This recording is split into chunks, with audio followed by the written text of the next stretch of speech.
Hi guys, welcome back to the channel for another video, especially a big welcome to my patrons who just got finished up on our weekly live stream together. I've had a few questions, particularly over on Instagram, about like, where do I sign up for this Patreon thing? The link will always be in the description box below. There's two tiers that you need to know about, which is the Pen Pal tier, because there's only two left. It's $15 a month, private emails with me, private weekly live stream with our Patreon community every single week for 1 hour. Early access to videos, voting on videos, this shout out in every single video, and the access all areas tier. There's only 3 of those left. That's a monthly Zoom call, private, just you and me together. And then everything else you get in Pen Pal, email, the early access, voting, shout out, bargain. Can't even list everything. There's so much there. So go and check that out. Make sure you come and sign up, because I won't be adding to those tiers anytime soon, because we have, we're almost at capacity with particularly those two. So today I'm answering a question that I've been asked a lot, which is, what is sort of the main or number one thing that you wish you'd known in recovery or before going into recovery? And this one is really easy for me to answer. Particularly if you've been here for a while, you'll know that about 3 years in, I almost relapsed. So I was 3 years into recovery. Obviously, I've been documenting my recovery journey. Still hate that word journey all these years later from day one. And it was 3 years in that I put up one of the most difficult videos I've ever made and uploaded, which was telling you guys that I was probably the closest to a relapse that I'd been in a very, very long time. And that was 3 years in, like, big deal. I was about to get to my recovery anniversary, my 3-year recovery anniversary, and I wasn't excited about it. I remember mum said to me, like, after 1 year and then the 2-year anniversary, you were really proud of yourself and really excited, but this year you just seemed quite despondent and indifferent about it. And I was like, I am indifferent. I kind of feel burnt out. I just feel exhausted and a bit worried that this is something I'm going to have to be doing at this pace for the rest of my life. And that just seems unreasonable. It just doesn't. I don't know if I'll be able to do it at this pace for the rest of my life.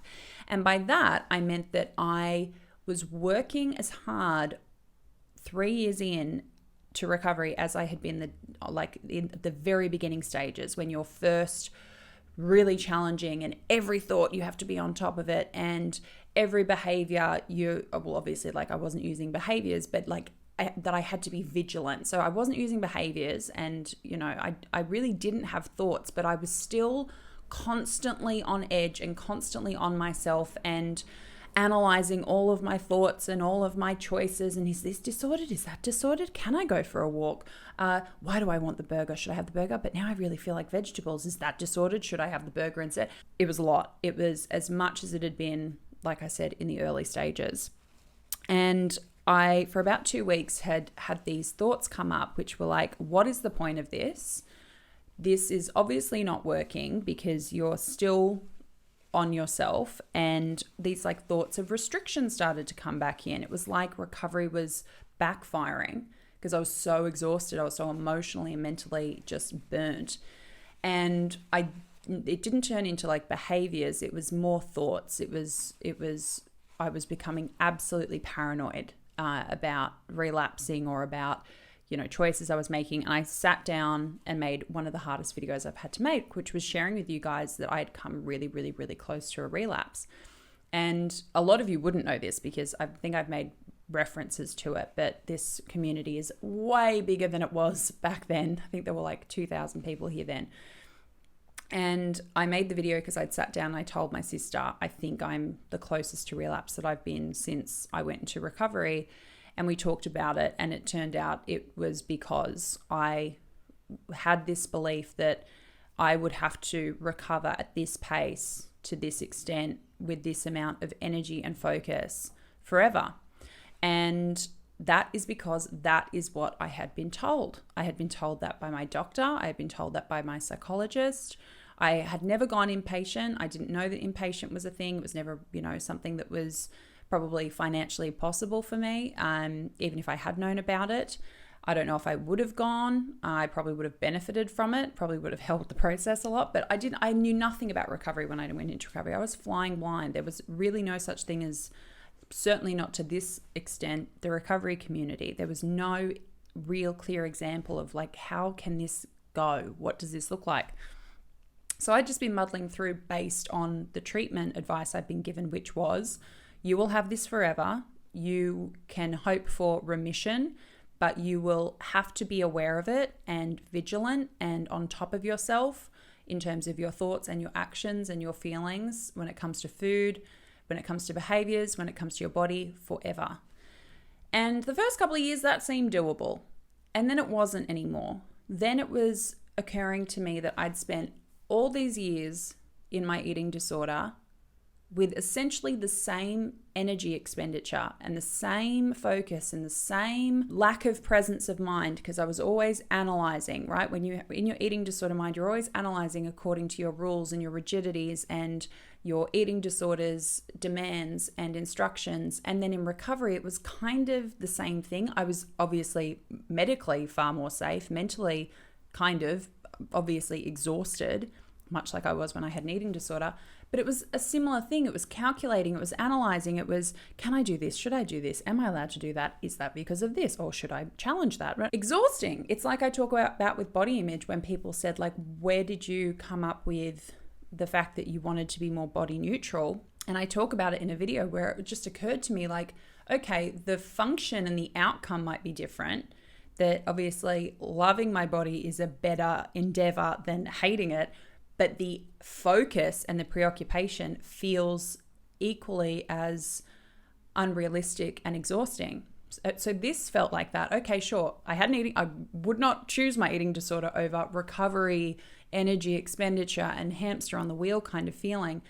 But it still seemed like a really not great deal. So I shared that with you guys. And I remember at the time having comments in that video, because I had said, I'm going to be dealing with this forever. Like, this is something I'm going to have forever and ever and ever. And I just don't know if I can, maintain this. This is, and live my life the way that I hoped I would be able to, because I was in recovery. Like, I was recovering because I wanted to focus on my friendships, my family, my passions, travel, creativity, advocacy. That wasn't possible to the degree that, I had hoped it would be. Like I said, certainly better than an eating disorder, but holy crap, like, it's a lot. And I, at the time, had a couple of people say, like, this is not helpful, Mia. You should not be telling people they're going to be dealing with this forever.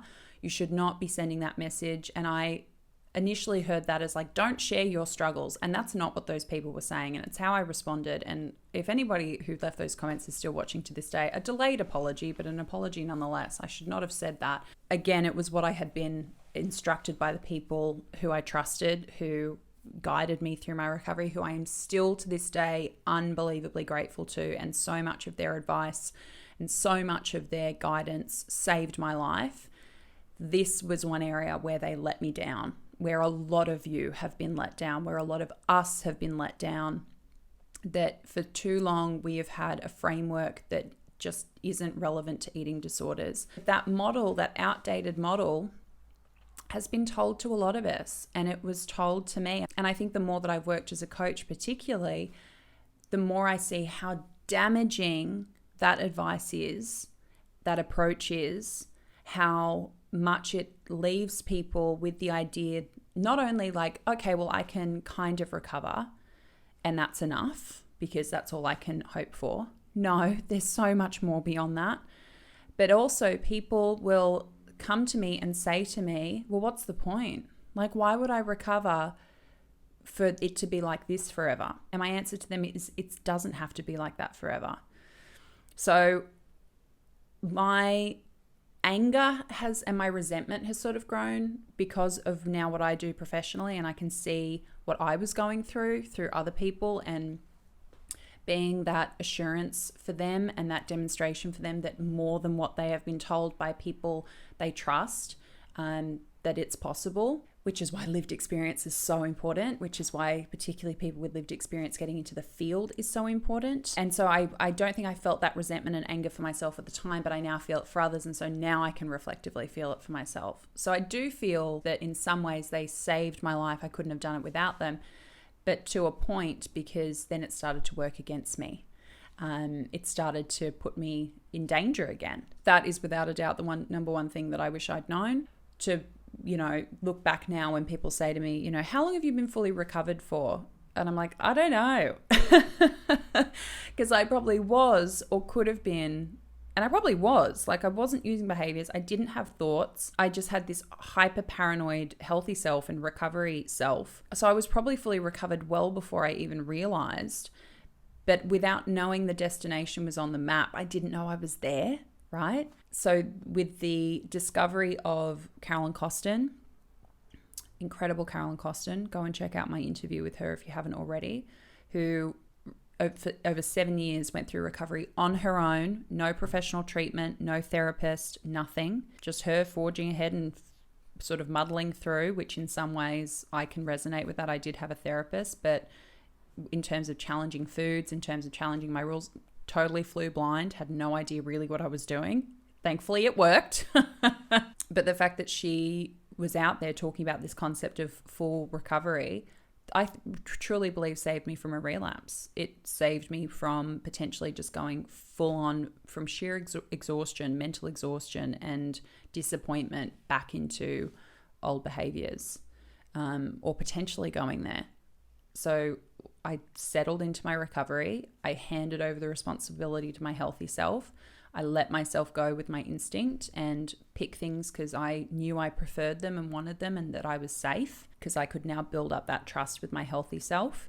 But it could have gone a different way. It does scare me to think about what could have happened if I hadn't gone looking and found that there was this message out there that I could be fully healed, fully recovered, no thoughts, no behaviors, and that it would be lasting. Because I think we're letting people down by giving them the impression that there's this kind of, crappy deal. I want to be someone who spreads hope, but I also want to be realistic and say, yes, I like Carolyn, believe people can fully recover. That's not to say everyone will fully recover, but we've got to give people the option.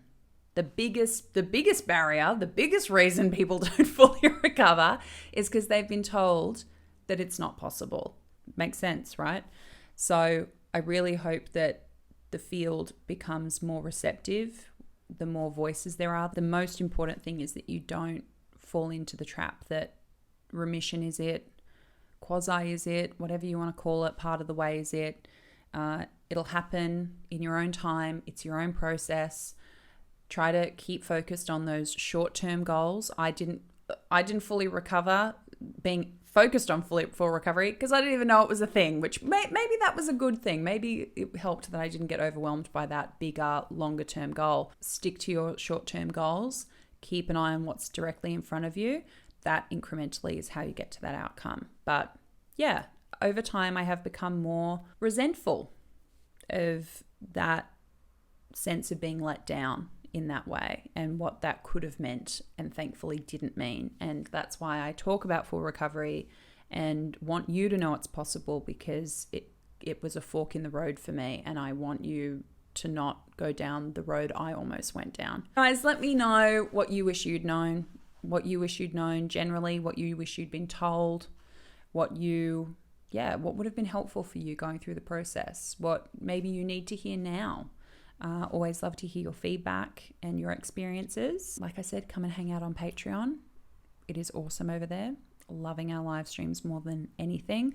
Patreon has given me such it's just revitalized my love of creating content, and also because I don't get paid for anything. If you look at my last 30 videos, none of them are monetized. YouTube pays me nothing for half a day's work doing these videos, which I love doing, but it's not terribly fair. There's some pretty graphic, awful stuff out there on YouTube, and just trying to help people means that you get demonetized, and trying to help people safely and responsibly, you get demonetized. So if you've ever wanted to support me, Patreon is the place to do it. There are also $2 and $5 tiers. You get stuff for it, but it's also just a highly appreciated way for you to support my work and my advocacy. And the time and energy that it takes to put this content out, which YouTube clearly thinks is not, advertiser friendly or whatever. I'll see you guys next week for another video. Have a beautiful weekend. Much love. Take care. Talk to you soon. Bye.